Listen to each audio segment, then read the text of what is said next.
Good afternoon. Today we have the meetings at Cancun, and we don't have an example of global warming. It's an honor to have Dr. Birol here. It's a great pleasure, and I really hope that this is the first of many opportunities we'll have to listen to your words. Dr. Birol, as you know, he's one of the leading energy economists in the world, if not number one. He's the chief economist of the International Energy Agency, responsible by the production of the World Energy Outlook, who was released, the 2010 issue, 2 weeks ago. It's really the most influential piece of projections about energy and also climate in the world, but more than that, every year it provides insightful work on issues like electricity access, energy, gas market integration. So it's really a phenomenal job that the International Energy Agency is doing. It's a privilege for us to have you here. This is the fourth lecture of the World Energy Leaders series that took place in 2010. The first lecture was by Mr. Tanaka, the second one Mr. Pibals, the Energy Development Commissioner, third one by Vice Chairman of Renault-Nissan. I know that you also like electric cars. We did a small test drive of the Leaf here some weeks ago. Now it's a privilege to have you here, and next year we must continue this idea to bring the world leaders in energy and climate to Colombia so they can give us their views, share with us their thoughts, and this is also tailored for you to have the opportunity to meet personally people like Dr. Birol. Thank you very much for being here.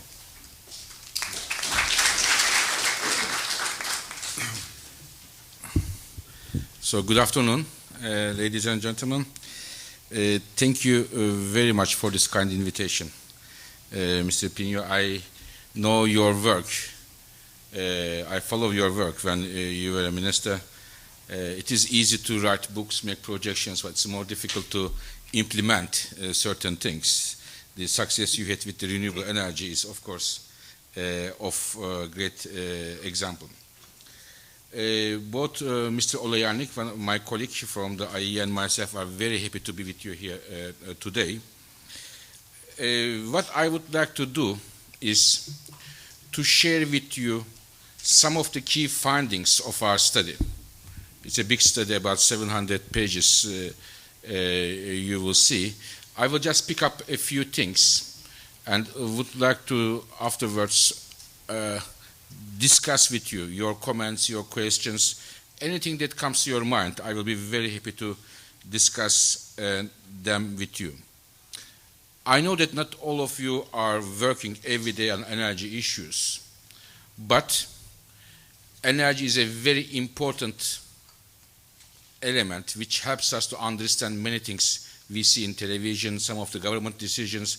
Even though they are not directly related to energy, energy always plays a role.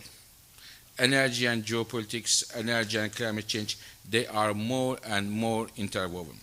So you may not be able to, perhaps so familiar with the things what I'm going to tell you, but the idea, the challenges I am going to try to highlight here may be of use in your daily life, in your studies, and so on.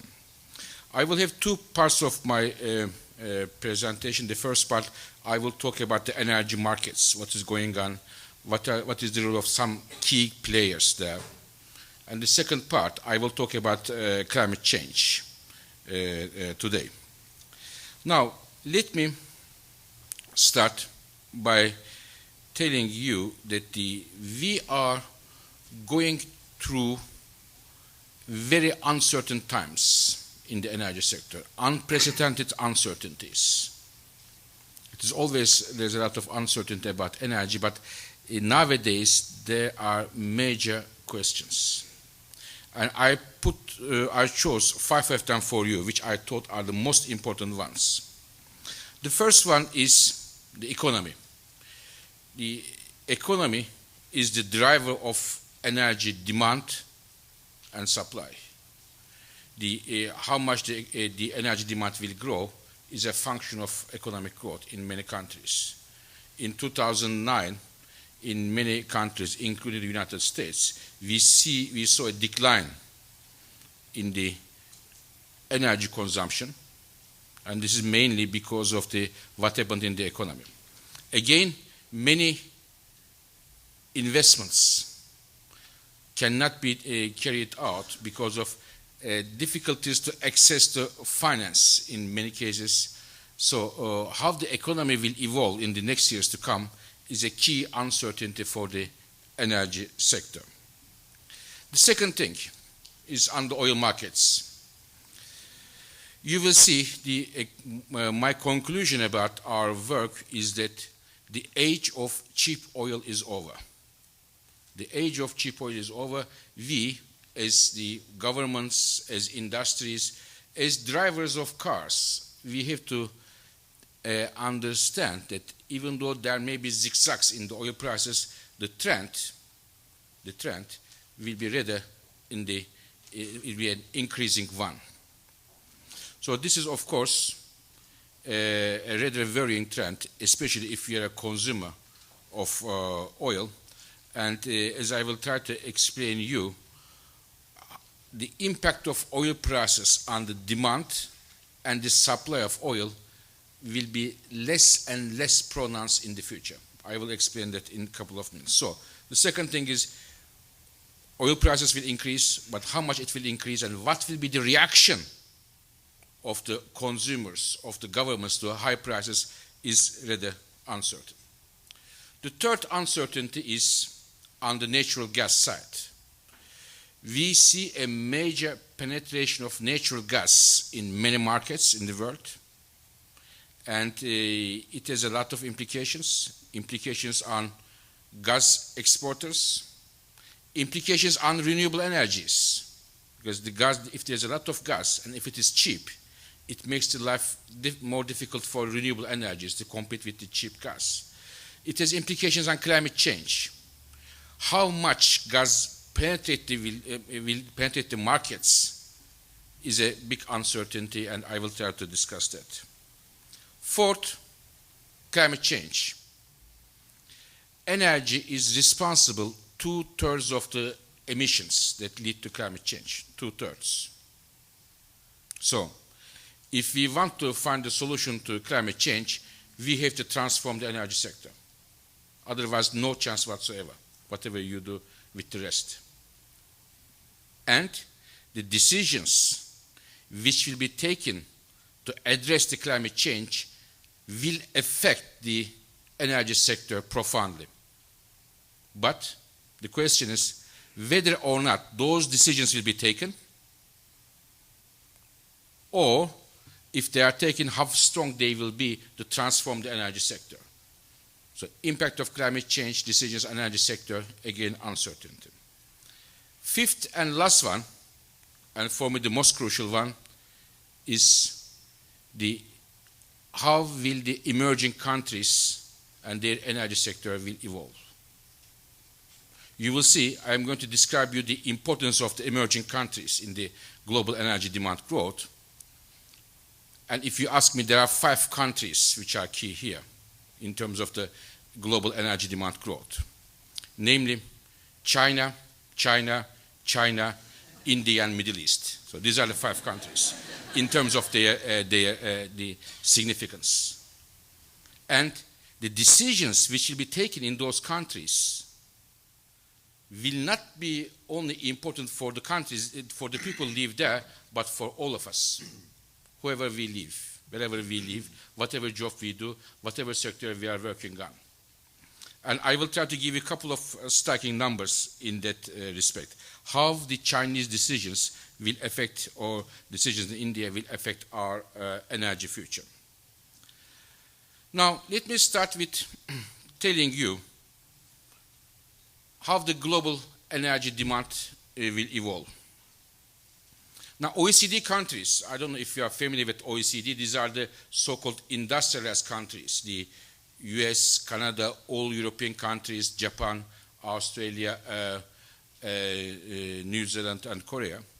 These countries' demand is more or less stagnant. It will not grow, shown in this dark blue color here. The growth will come from the emerging countries, and China will play a crucial role. But when I say China, we have to understand China. China is not consuming energy because they like to consume energy, because they are developing. Today, a Chinese person consumes only 1/3 of the energy that an OECD person consumes, 1/3. And in 2035, when China becomes a giant energy consumer, even more of a giant than now, still a Chinese person will be consuming 2/3 of the energy that the OECD person consumes. So there is still a big gap between the rich and poor, even though China, India grow strongly. When we look at on a fuel basis, which fuels from which countries, in the OECD countries, in the industrialized world, coal and oil demand is set to decline because of many reasons. The only fossil fuel grows is natural gas. But most of the growth comes from emerging countries. In terms of oil, about more than half of the global oil demand growth comes only from China. So again, highlighting the importance of the emerging countries for our future. Now,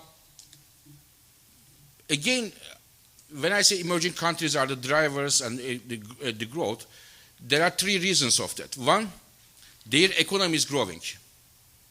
Growing economy needs more energy. You have to fuel the economic growth. In fact, energy, unlike some people think, it's a good thing. It's not a bad thing. It's not a troublemaker. It makes our life easier, more convenient. Think about 1 minute. What would we do if there is no energy or no electricity?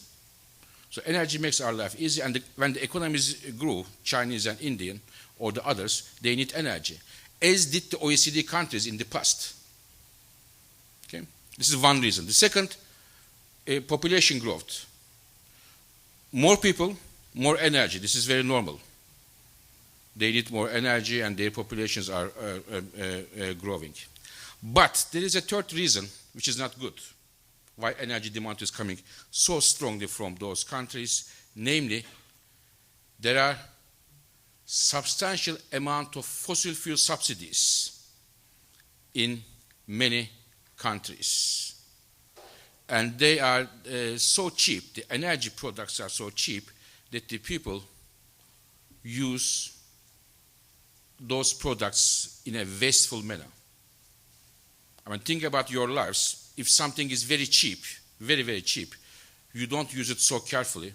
If something is close to its real value, then you are more careful how much to use of this, how much to use of that. And today, in many countries, it is very cheap. For example, in many Gulf countries, 1 liter of gasoline is about 8 cents. So this is very, very cheap, even cheaper than United States. So therefore, such a cheap fossil fuel price makes the people use a lot of energy, unnecessarily a lot, and this leads to overconsumption, especially for fossil fuels, and it is one of the major reasons why CO2 emissions growth also comes from these countries. And it is also a problem for many governments. I can tell you, for example, Iran. Today, about 1/3 of the Iranian government budget goes to cover subsidies. And I will tell you one more thing, the myth that the subsidies are there in order to protect the poor is wrong. Subsidies are for commercial things, commercial energy services. It is mainly used by medium and higher income levels. Poor people use very little amount of commercial energy services. And all this gasoline, diesel, all these subsidies are used by medium and higher income levels. According to our analysis, about 10% of the global subsidies go to poor and 90% go to medium and higher income levels, which is, again, an important point to see. Now, a couple of things on the oil markets. I think we all have to have a good understanding, at least a general understanding about the structural changes in the oil markets, because it is important. Oil prices are one of the most quoted economic indicators in our daily lives. And as I said, I believe the trend in the oil prices will be up and up, if especially governments don't do anything. I will come in a minute to that, what governments can do. Now, why oil prices will go up and up? It is the following. All the growth in the oil demand comes from transportation sector, namely cars, trucks, and jets. Why it is important? Because of the following reason. In the past, oil demand growth was coming from industry sector, we use in the industrial processes, or for homes, for heating. We use a lot of fuel oil. I am from Turkey. I remember when I was a child, we used a lot of fuel oil for heating. Now, everybody switched in the world from fuel oil to gas or electricity or other things. Or, more importantly, the world used a lot of fuel oil for electricity generation before the price shocks. But when the prices went up, the world was able to switch from oil to nuclear, renewables, gas, coal, etc. In the home heating, as I said, people moved from fuel oil to gas and electricity and the others. But when it comes to transportation sector, you have no readily available alternatives to oil now. So this is the Achilles heel. So this is, even though the prices go up today, you cannot put coal or gas for the time being in the tank of your car. And therefore, in order to see a reaction from the consumers, as we all read in the economy books, a response, you have to see much higher prices so that you drive less or you use less cars and so on. But currently, there are no readily available alternatives to oil-based transportation system in a massive way. This is a big challenge. This is not only a challenge for oil, but for climate change, geopolitics, and other things. Now, the driver of the oil demand transportation sector, and within that is the cars. And again, China is the leader. But, again, about to justify the Chinese point, today in the United States, 700 person out of 1,000 person own a car. 700 out of 1,000. In Europe, 500 person out of 1,000 person own a car. And in China, only 30 person out of 1,000 person own a car. 30, 500, 700. And even more, for me at least, more dramatic, in 2035, with the increasing income levels, with buying more cars, when China becomes a major oil giant, with all its consequences on the oil markets, Chinese car ownership will be about 220 person out of 1,000 person. It means still 1/3 of United States in 2035. And with that 1/3 car ownership level, you have huge amount of oil import levels with major implications on the oil markets. So there is a very strong potential of oil demand growth, but the question is whether or not there is enough production, supply to meet that demand growth. And our answer is yes, but very challenging. Now, many oil fields, especially those fields outside of the OPEC countries, in US, in Europe, and elsewhere, are in decline.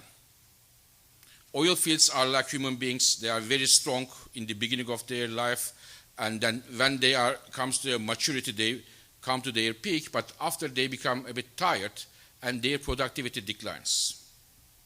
And this is where we are in the outside of the OPEC, the fields are declining. The ones most of the time you see in this dark blue color. And we can see an increase in terms of crude oil production coming mainly from OPEC countries, just to balance out where we are more or less today. And the growth comes from the, as we call, natural gas liquids. This is a type of liquid comes as a byproduct of gas production, and the oil sands from Canada.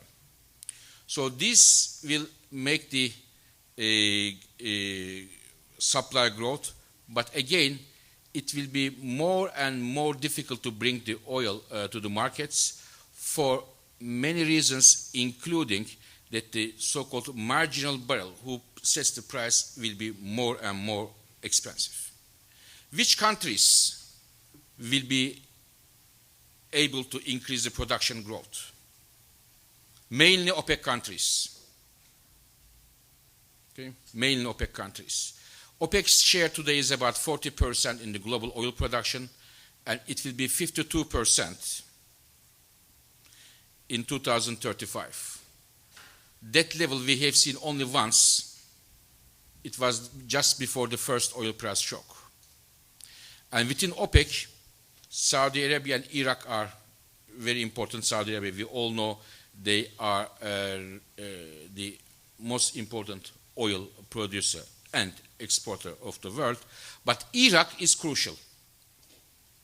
I mentioned to you that there will be a lot of pressure coming from demand side. In order to balance out the market, we need Iraqi oil. Currently, Iraq produces about 2.5 million barrels per day, and according to our projections, they can increase the production up to 7 million barrels per day, which is much lower than the Iraqi government's own projections, but we need this oil badly. If because of this or that reason, Iraqi production growth doesn't take place, we may see very difficult times in the oil markets, especially when the global economy recovers and the oil demand goes up strongly.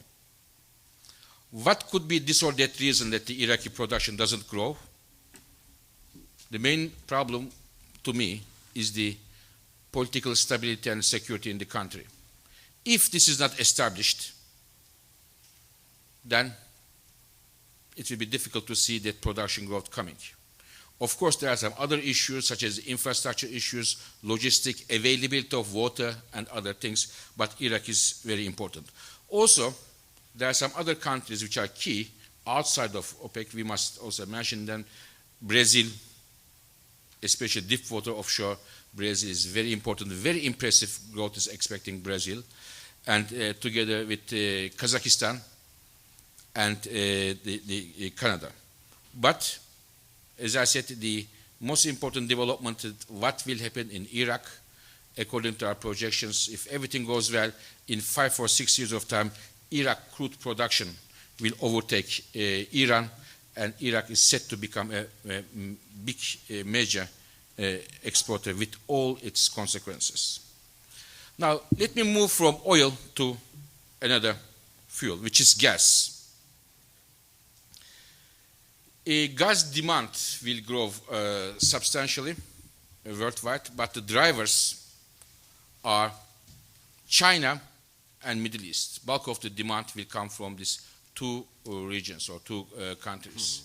China is crucial especially the coastal part of China, will be a major gas consuming center, because the bringing coal from the inner part of China to the coastal region is very costly, very troublesome, and when the prices are gas prices are low, it could be a very good alternative, which is much more convenient and much more environmental friendly, especially in terms of air pollution.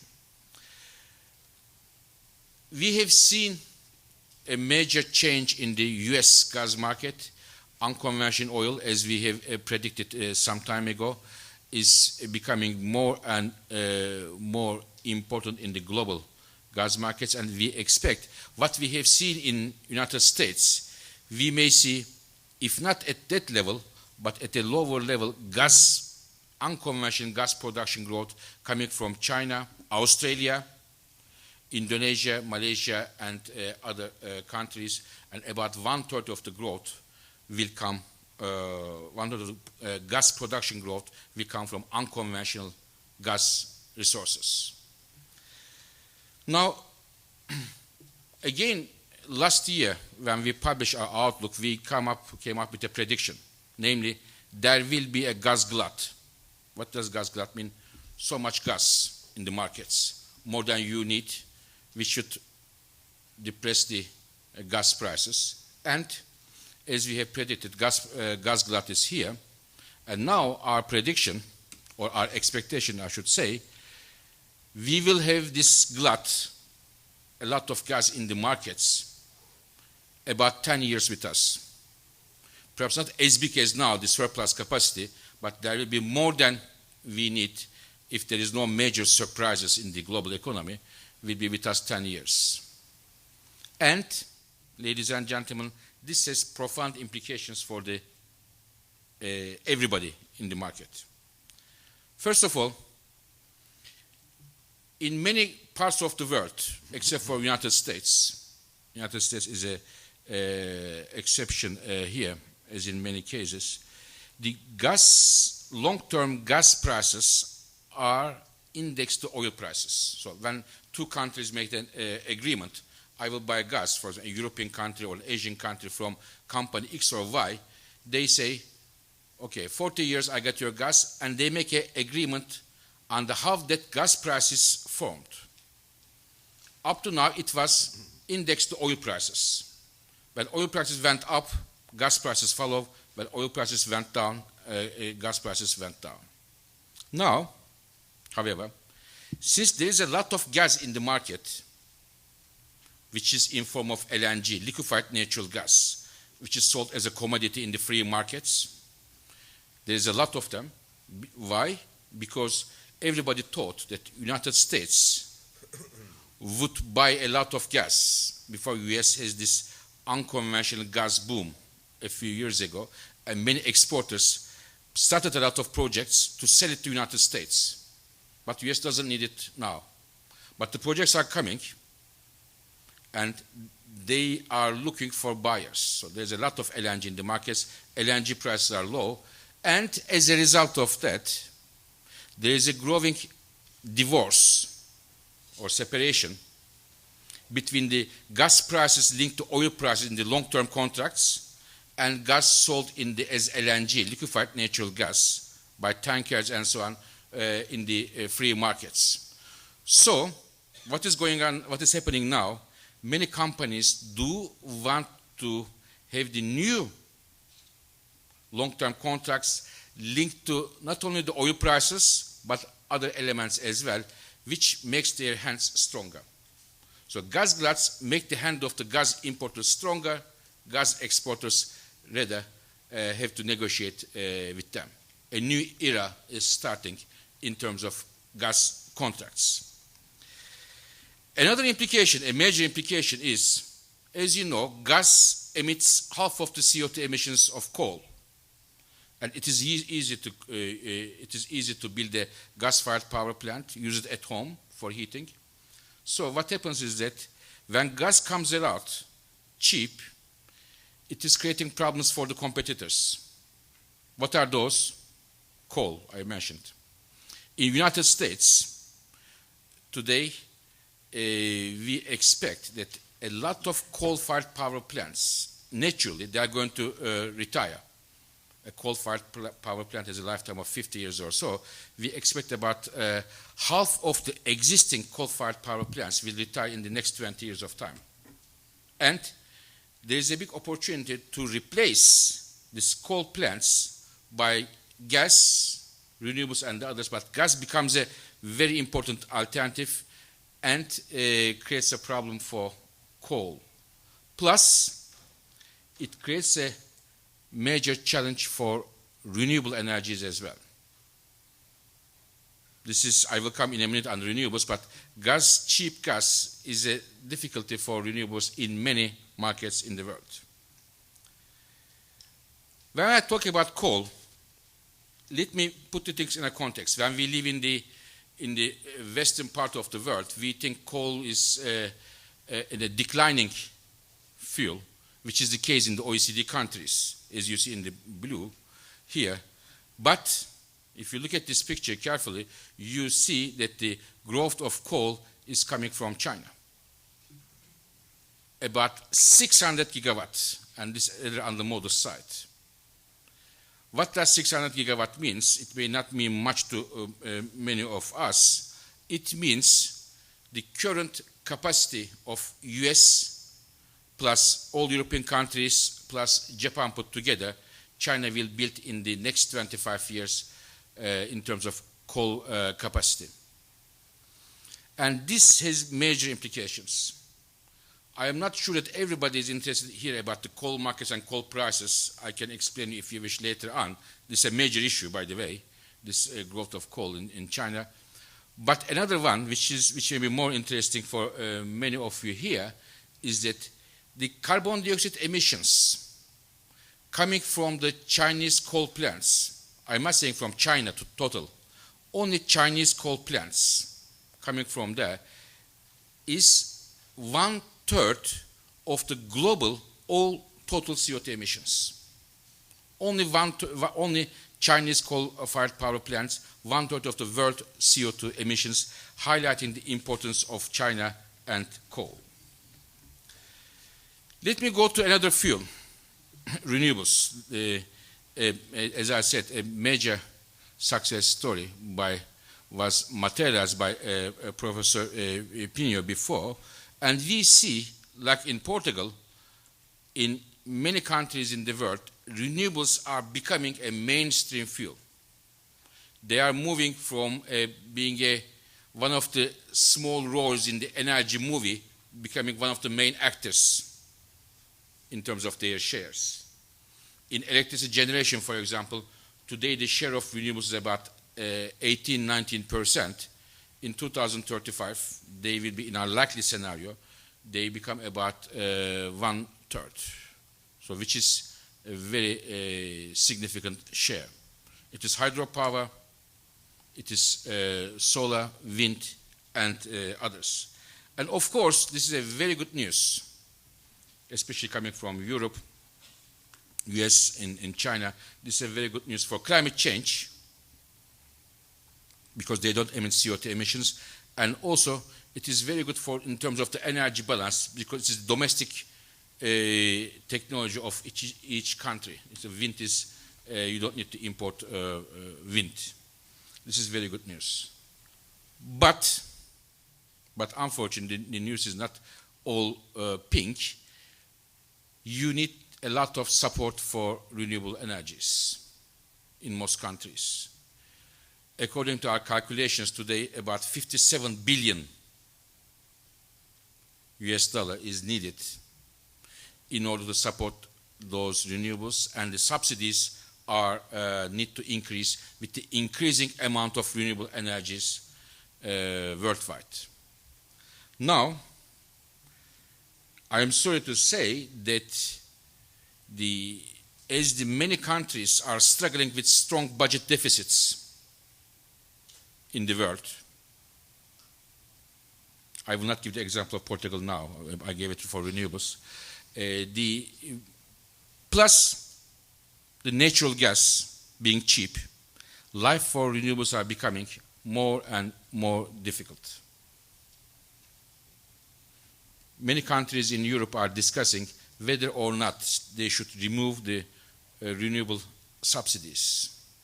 There's a lot of discussion between the finance ministers and the environmental ministers, because there are pressing needs of renewable subsidy phase out in many countries because of the finance pressures they have.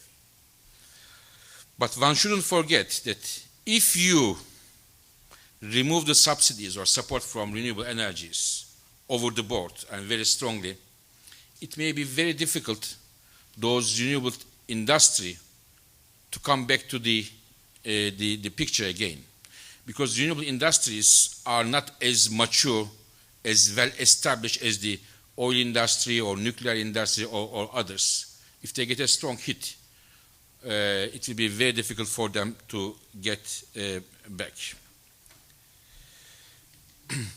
I would like to make another point on China, but this is on the other side of the equation. Up to now, I told you that China, energy demand is growing, oil demand is growing, lots of pressure on the markets, well justified, but still lots of pressure on the markets. CO2 emissions mainly coming from China and the others. But there is the other side of the coin. Namely, when we look at our projections, where does the bulk of the clean energy technology installments are going to be made in the world? It is China. In terms of solar, in terms of wind, in terms of nuclear power, in terms of even advanced car technologies. Okay? And China has programs for all of them and following them. By far, China will be the champion of clean energy technologies in the future. And this has at least two implications. One, in life, if you build something a lot as a mass production, you know how to build it better, and you bring the cost of this production product down. Because it's called learning by doing, or technology curves. There are many things on it. Whatever we do, the more we do, the cheaper we learn how to do it. And China, building a lot of these clean energy technologies, China will be able to bring the cost of these technologies down, which is a good news for everybody. It will be a service for the world, because what is our problem today? Why the clean energy technologies do not have 70–80% share? Because there are some cost challenges. If China brings the cost down, this is good for China and good for the rest of the world. This is a good news. It will be a service of China, intended or unintended, but it's good for the entire world. Second, however, if China becomes the world leader in these technologies, for example, electric cars is one issue we were discussing. There are many activities in Europe, in the United States, in a more eclectic form. But China brought the car manufacturers, battery producers, the intermediate equipment producers, the banks, everybody together, made a master plan, pushed the button, and it is going very strongly. If China, as we see here, becomes the champion of electric cars or car manufacturing, this will have implications for the current champions. Today, about 3% of the OECD GDP comes from car manufacturing. In Europe, 8% of the employments come from car industry. If China becomes the leader here, there will be lots of implications for the beyond energy and the industry and the trade dimensions of this very development. Let me bring you very quickly to a part of the world which is far from most of you geographically, but a very important region, namely the Caspian region. This is a region, there are 4 big countries here, energy-rich countries, namely Kazakhstan, Azerbaijan, Turkmenistan, Uzbekistan. And we think in terms of oil, they will, as I showed you, Kazakhstan will become a major oil producer. And in terms of gas, their production will go up substantially as well. We think in 2035, this region can produce about 300 BCM. So this may not mean you a lot, but for example, there is Norway, which is one of the major gas providers of Europe. This means 3 new Norways coming from the Caspian region. This is very, very, very good. And this will definitely help to diversify the global energy picture if the Caspian region develops in this way. But again, something about Europe. In Europe, we are discussing, or I should say in Europe, Europeans are discussing, since 20 years, more or less, what kind of pipeline we should build to bring the Caspian gas to Europe. There are many projects. I will not go into details, A, B, C, economics, this and that discussions, supply, demand, and so on. Since 20 years. And nothing concrete has been built. But China, only 3.5 years ago, Chinese sit on the table with the Turkmen government, and today there is a gas flowing from Turkmenistan to China. So in 3.5 years, they hit the agreement, financing, building the pipeline, and running the gas. There is a major development there. What I want to say is that the Caspian is not only an area for Europeans. There will be more and more competition between Europeans and others such as China. Let me come to the second part of my presentation, namely climate change. The picture I show you up to now, what happens in the energy sector, brings us to a temperature increase 3.5 degrees Celsius. And you do not need to be a climate scientist to know that 3.5 degrees Celsius increase in the global temperature has substantial negative implications and immediate implications for our livelihood. So, the world leaders, as discussed or as suggested by the United Nations, agreed to limit the temperature increase to 2 degrees Celsius. From 3.5, where it would go, to 2 degrees Celsius, which is a major challenge. Now, we have developed a scenario which we call 450 scenario. This is the number of the amount of carbon in the atmosphere to come to a 2 degrees trajectory. So what needs to happen there? So in Copenhagen last year, we did fail to have a legally binding agreement because of a few nations not agreeing to a legally binding agreement. In order to come to 450, we have to make major efforts. And what happened is right after the Copenhagen, as was agreed in Copenhagen, more than 100 countries sent a submission to the United Nations to say that I am going to reduce my emissions by this % in 2020. Many countries, including the United States, Europe, and the others, but mainly from the outside of the world. We look at those, and when I look at them, I was very much surprised. Because there are some countries, for example, they say, I am going to reduce my emissions in 2020 X% compared to my business as usual scenario. And nobody knows what is their business as usual scenario. There is no benchmark, I mean, it's not defined. They only say, compared to business as usual, I am going to reduce by this %, that %. Some countries say, I am going to reduce my emissions between X and Y%. And the difference between X and Y is so big that it has no meaning to consider it as a major reduction. Some countries' reduction targets are worse than our business as usual numbers for those countries. So this is a major problem. It is very vague there what kind of targets and what they are for.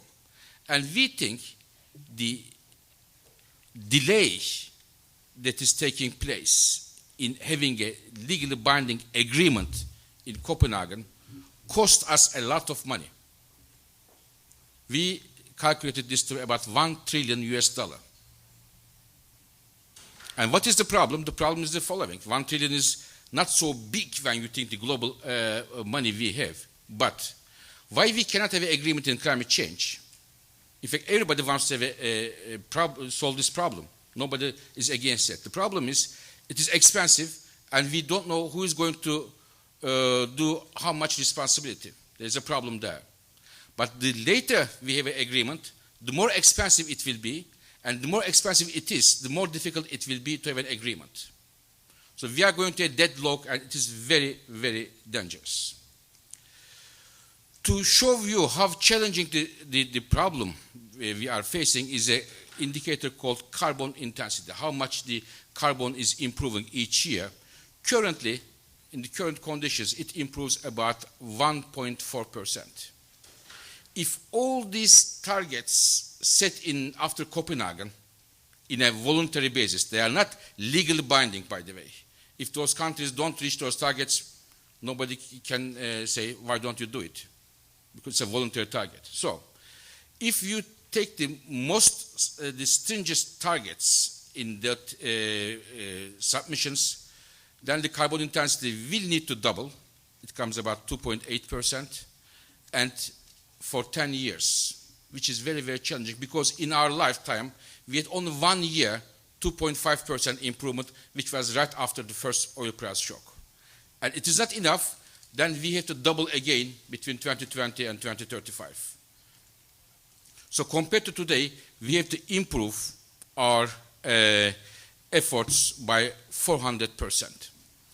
And if we were to go, there are two sectors that we have to make a major change, how we produce and use energy for a 450 or a 2 degree scenario. The first one is electricity generation. We need to see very strong penetration of renewables, nuclear energy, and most importantly, improvement in the efficiency. Second, we have to see a major penetration of advanced car technologies. In 2035, 4 cars sold out of 10 needs to be either electric car or plug-in hybrid or another advanced car technology. It is a tall order. And I think it is a bit more likely because China, as I said, is behind this advanced car technology push. But the thing is, China is behind this push, not because of the climate change, mainly because of oil security, to slow down their oil demand growth prospects. So this is the main driver for China for electric cars, is slowing down the oil demand growth prospects, but it helps the climate change. As they say in Chinese, you don't look at the color of the cat if it catches the mouse. So at the end of the day, it catches the mouse, it helps the oil demand issue, and it helps the climate change. How does it help the oil demand? If China and the others do realize this picture, then the oil demand picture I showed you in the beginning, where oil demand was growing very strongly, driven by transportation sector, can be going down. And this would comfort the oil markets for a certain extent, at a certain extent. So this could be a very good news for all of us if we move from an oil-based mobility system to an electricity-based mobility system. This would help to address the oil market challenges as well as climate change challenges. Now, before I finish my presentation, let me share with you another work we have done in the World Energy Outlook that we have been doing since several years, namely energy and poor. According to our analysis, today 1.4 billion people, about 20% of the global population, they have no access to electricity. They cannot use electricity. Mainly in sub-Saharan Africa and in South Asia, India, Pakistan, Bangladesh, and mainly in the rural areas. And we think this is economically, socially, and morally unacceptable. Despite the economic growth we expect in the future, despite the technological innovation and so on, in 2035, if we do not make major efforts, there will be still 1.2 billion people who will have no access to electricity. And this is something we think is shameful. There's a big inequality here. We are in New York. The amount of electricity used in sub-Saharan Africa, where you have 800 million people, is equal to electricity used in New York State, where you have 19 million people living, showing you the imbalances in the world. So therefore, I think while we look at the energy issues, climate change issues, that aspect may also need some attention, especially by the young colleagues like yourselves. Now, let me finish my presentation by trying to tell you that as far as climate change is concerned, we are approaching to a level, to a point that to come to a limited temperature increase 2 degrees Celsius, which is the upper limit of the dangerous zone, may be out of reach. And I am telling you something very important here. So this will change all of our lives and our children's lives, because we are coming to that level now. 2 years ago, I spoke a bit more hopeful, and if the governments do this or that. But now I am telling you that we are coming to a point which will be, to come to a 2 degrees level, can be out of reach. And this is a major issue. The second, as I said, the age of cheap oil is over.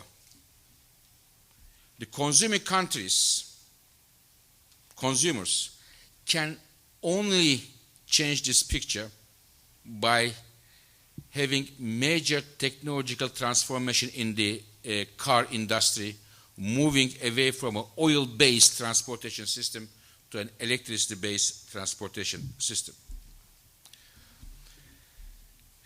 Gas is becoming a major fuel. A stronger penetration of gas in the markets may change the equations we have in the energy sector. In some cases, good for climate change if it replaces the coal, but in some cases may also create problems for renewable energies and the others. But it can change the picture significantly. Renewable energies are going to grow strongly, but there is a need for continuous government support in many cases. The subsidies in many countries where the bulk of the demand and the CO2 emissions growth come from is a crucial issue, as was discussed and expressed in the last G20 summit in Seoul. And the steps we are seeing that some countries are going to deal with that fossil fuel subsidy phase out is a good signal. So thank you very much for your attention.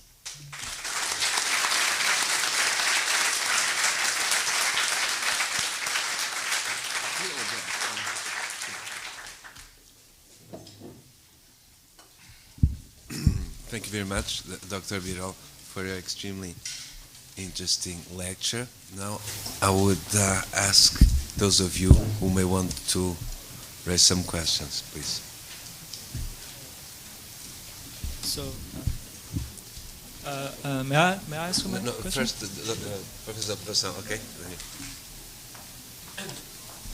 very much. Thank you. Just a quick question. You're asking for a massive amount of subsidies to disappear and another massive amount of subsidies to enter the scene, the bad subsidies and the good subsidies. Can we think of some financial mechanism to use one to feed the other? Yes, definitely. But I think the subsidies for fossil fuels are something like giving money to your own assassinate. I mean, somebody to give money to somebody to kill you, which is not a good idea in most cases.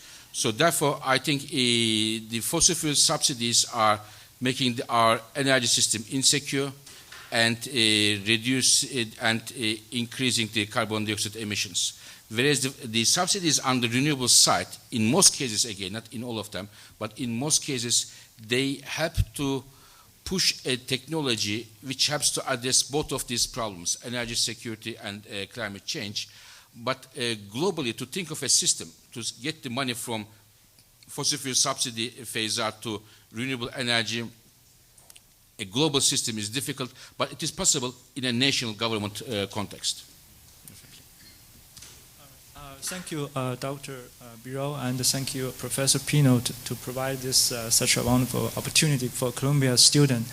My name is Feng from SIPA. My question is, as global warming is caused by excessive carbon emissions, which is a result of global economic growth, and this is a kind of externality from our human activities. So, as this is a global problem, so as we learned from Professor Pinho's class, we need a global energy policy to address this global problem. But the problem is which institution can do this job to implement a global energy policy. As IMF did a good job to the global financial market, and WTO to the global trade, and the World Bank to the global poverty alleviation, and the UN to the global peacekeeping. So do you think can REA do this job?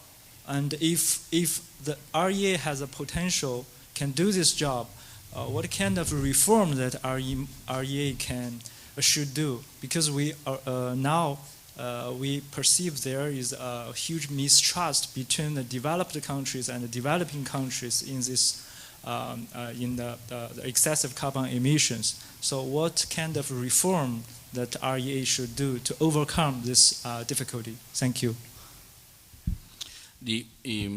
First of all, you are right, this is a global problem, and the solution of this problem goes through transforming the energy sector. So there's a lot of job to do for the energy people like the IEA. And there is already one institution which is officially assigned to provide mechanisms and monitor this finding a solution to climate change, which is the UNFCCC based in Bonn. But the negotiations up to now, what we see, doesn't seem to provide the results that we would like to see. As IEA, we are trying to help to find a solution. Our member countries, as you have implied, are the countries of the industrialized world. And bulk of the emissions are coming from outside of our boundaries, but we know that the climate change issue is not only an issue of today and tomorrow, but it's an issue of yesterday. And our countries, when they get developed, they use a lot of coal energy and put a lot of CO2 in the atmosphere. We have our responsibilities there. What IEA can do in terms of reform, you mentioned, working more and more with the developing countries, China and India, and trying to transform their energy sector with our advisors, with our suggestions, with our recommendations, which we work very closely together to decarbonize their energy system. But we do not have the policy mandate to be the game maker, play maker in terms of establishing those mechanisms. Our work is limited to energy, which is not a small one, and to make some recommendations to decarbonize the energy system. But at the same time, the place where we find the solutions should be UN, and we are United Nations, and we are helping the United Nations in that respect. Thank you. Hello, my name is Geraldine. I was just wondering, you mentioned that emissions from Chinese coal-fired plants will account for 1/3 of total emissions. In your updated scenario, what is the role of CCS, especially in China? Thank you. CCS is, if we go to a 2 degrees trajectory, CCS needs to play a crucial role. In fact, together with the nuclear and renewable energies, it should be one of the key technologies that would transform the energy sector. As you mentioned, the only way, or as we know now, to use coal in a climate-friendly way is through carbon capture and storage. So this is the scenario. Let's come to the real life. Real life, when we look at it, to be very honest with you, especially with the low gas prices, in the absence of even the signs of a legally binding global agreement is coming, I see the appetite for CCS is fading away. And this is definitely not a good news, but this is the reality, especially if in China we cannot, not only in China, but India as well and the US as well, if we cannot have CCS, we have no chance, even in the scenarios, to come to 450. It's crucial. Thank you, Dr. Birol, for coming. I have a question about solar PV, because it seems to me that solar PV, out of all the technologies, is one that's very difficult to model in a report like this, just because the costs and technologies change rapidly. Yesterday at the World Technology Summit, Jigar Shah, the founder of the Carbon War Room, former founder of Sun Edison, claimed that 10% of electricity generation in the world can now be basically generated economically through solar, which, I mean, seems like an outstanding claim to me. And then he also claimed that when solar gets down to $2 a watt, right now I think it's something like $4 a watt, maybe a little lower. You know, last year it was $8 a watt. Then you could get 30% of electricity generation in the world through solar PV. Do you find these estimates to be credible? I guess this is my first question. And then kind of the second part of that is, where does solar PV kind of hit a ceiling where you know it's not useful just because it's so intermittent, or has it already hit that ceiling? Let me combine these two questions if I can. I would think that today 10% of the electricity generation become solar PV is a very ambitious number. I think if you look at perhaps next 40, 50 years, it may be a target, especially if there are strong government support on solar PV. Otherwise, 10% coming from solar PV today is a bit ambitious. Now, where will the solar PV come from? I think I see one region for solar PV, and when I look at not only the radiation, but also the economic growth prospects and the electricity demand pictures, which is a suitable region named Africa. In Africa, I see a very good candidate, African economy, to grow by using solar PV. I mentioned lots of people have no access to electricity, and most of them in the rural areas, in the off-grid solutions, and solar PV, with the help, a bit of a help from the industrialized countries, it can find a very good basis there. But to be honest with you, today, when I look at the solar PV and this cost compared with the others, I see difficulties to say that solar PV its share in the electricity generation will be more than a couple of percentage points for the time being, as it stands now. Thank you for the insightful talk. My question consists of two parts. Given the limited success of the United Nations of a global platform, and given the changing vision of a multi-power world and global governance, do you see maybe regional organizations or different arrangements that can take up a part of the UN's role? And specifically, do you see a role for the G20? My second question is, in terms of global discourse and consensus, do you see that there's a role for the cost of mitigation and adaptation, and how the cost of adaptation can be possibly used as a bargaining tool, or how it plays a role in global efforts?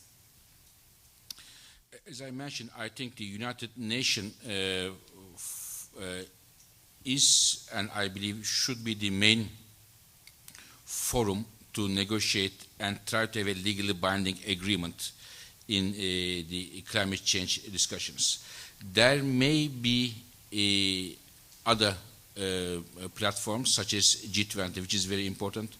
In Africa, in Asia, in Europe, there may be other regional formations, but I would consider them, or there are some clean energy ministers initiatives. They may be complementary to the United Nations efforts, but I wouldn't think that they should be replacing the United Nations.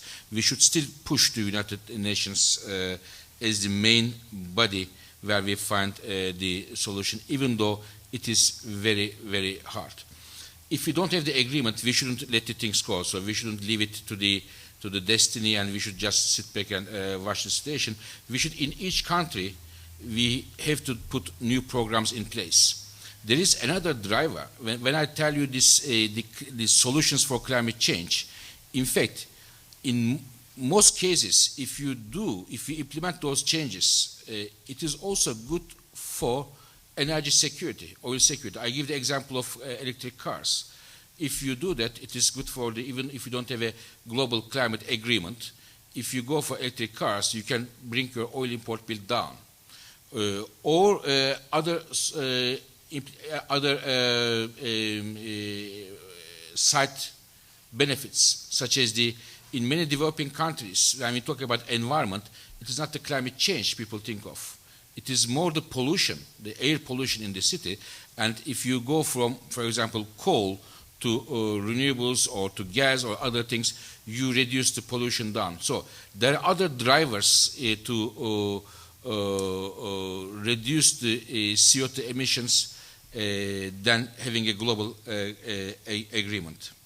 Now, when I look at where we are today in terms of 450, 2 degrees scenario, and when I say that the 3.5 degree is the likely scenario as it seems now, I think there may not be it may not be a better idea that we look at the adaptation possibilities much more closely than we did a couple of years ago. But this shouldn't, looking at the adaptation, shouldn't make us failing to go for reduction or mitigation. We should do both of them. Mitigation as much as we can, but at the same time think that there are some adaptation possibilities. What do we do, in which countries, and what is the cost of that? Adaptation is still much new for us compared to the mitigation projects, because we have a lot of experience with the mitigation in terms of efficiency, renewables, nuclear, carbon capture and storage, but I think we may start to think about the adaptation as well. Hi, thank you for coming. My question is, given the high demand for oil from the transportation industry, why is there not a greater focus on biofuels as a viable low-carbon alternative? In fact, there are countries which do look at the biofuels very closely, such as Brazil, and there are very good examples that Brazil is or was able to slow down the oil demand growth substantially by using a lot of biofuels. And in the United States and in Europe and in other countries, there are strong support for biofuels. Currently biofuel production is about 1 million barrels per day, a bit more than 1 million barrels per day, and we think it can go about 4 million barrels per day, which is about 5% of the total consumption, 5%. Where are the limits? Limits are the following. First, how we use and produce biofuels today, it has implications on environment, on the climate change in some cases. And there is a new technology coming now, which we call the second generation biofuels.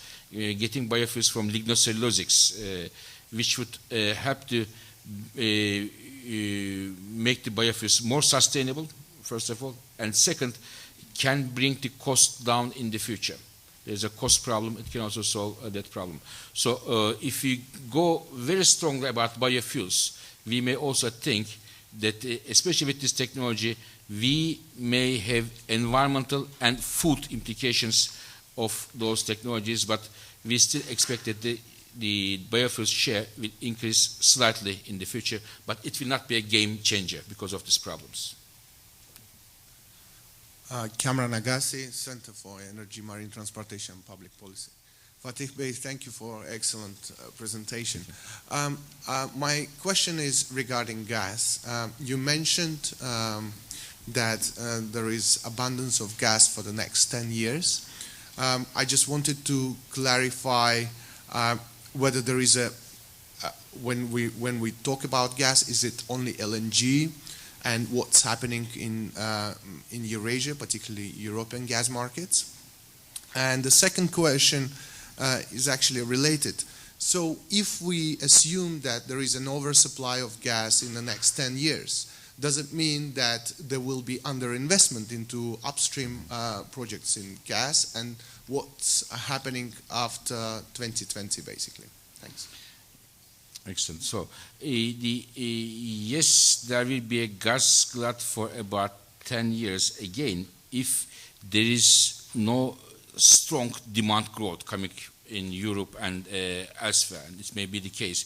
If the European economy suddenly grows very strongly, demand will grow and it can change the picture. But that the European economy will suddenly grow very strongly is not a very likely case now. So what we expect worldwide, especially in Europe, is the gas glut, less of in Asia, Pacific region, and less in other regions. And this may well, as you have indicated, this may well give a wrong signal to many traditional gas producers. So they may say, if there is no need for gas production growth, why should I invest? Why should I bother? So it is up to them, but we know that to identify a gas field and developing this takes a lot of time. If they do not make the necessary investments now, they may also risk of missing an opportunity when the glut is over. This is a matter of choice from their point of view. This brings another issue with itself, that some gas exporting countries are coming together and thinking of building a group such as Gas Countries Exporting Forum. This is an important formation. I think today, as I try to show, everything speaks for gas. Everything helps gas markets to grow. I hope those countries do not give wrong signals to the current and potential consumers in the future by giving the wrong signal that the markets will not be alone determine the gas markets, but there will be other instruments that they may be using, which I think would be pity for the gas consumers, but for the producers themselves too. Thank you. Good afternoon. Antoine Cogle, first year student here in Mass and Public Administration at SIPA. You've painted a pretty bleak picture in terms of energy and the consequences on the global warming and climate change. You've mentioned that nuclear energy would be part of the solution. Nevertheless, in Europe, there are a few criticism about nuclear energy and the potential consequences that they can have, and including questions that are we not simply substituting a problem to another one which would be potentially even greater? What What would be your take on that?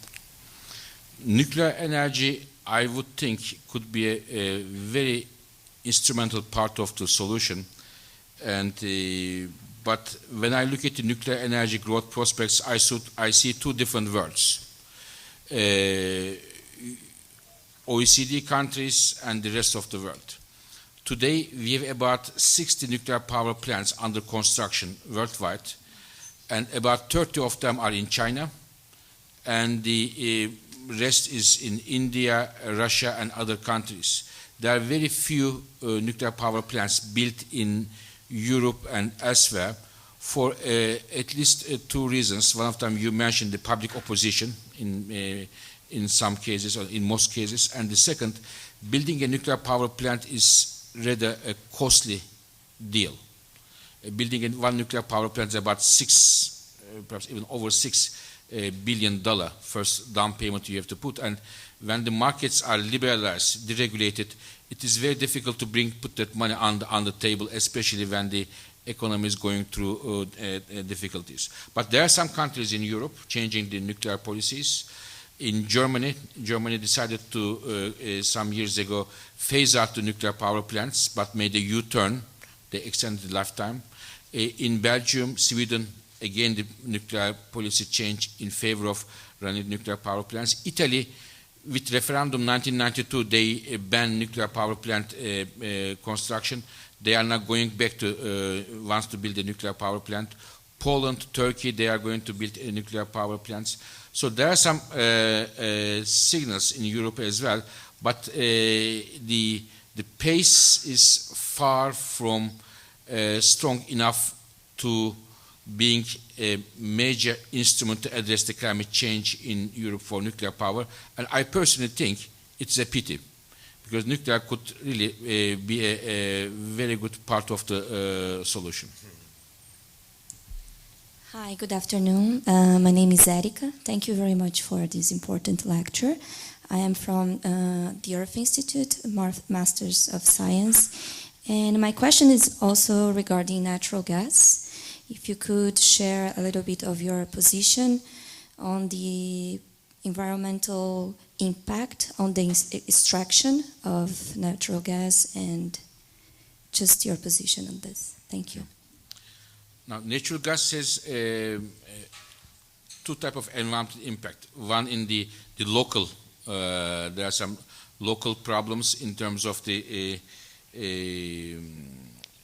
water issues, and for the communities that natural gas production is produced, there may be some problems in terms of the quality of water, which I think a serious problem, but can be tackled with better technology and a bit of a higher cost, which in turn will still make the natural gas projects still very lucrative. The second one, in terms of CO2 emissions, it has two sides. One, if natural gas replaces coal, as it is the case in the US now in many cases, and especially in China, this is good for the CO2 emissions.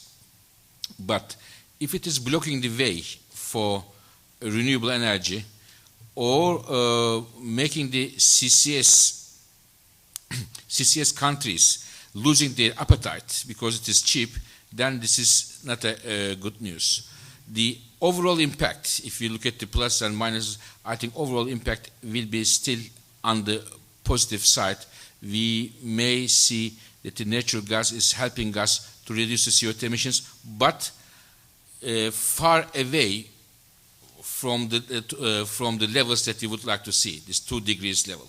So natural gas is very good when it replaces coal, but natural gas is not as innocent as we may think, because it emits the half of the emissions of coal still. Well, thank you very much. Now we have to thank Dr. Birol. He will be kind enough to share some minutes with you. Thank you very much. It was really an excellent lecture, and we would like very much to have you here again next year. Thank you. With pleasure. Thank you.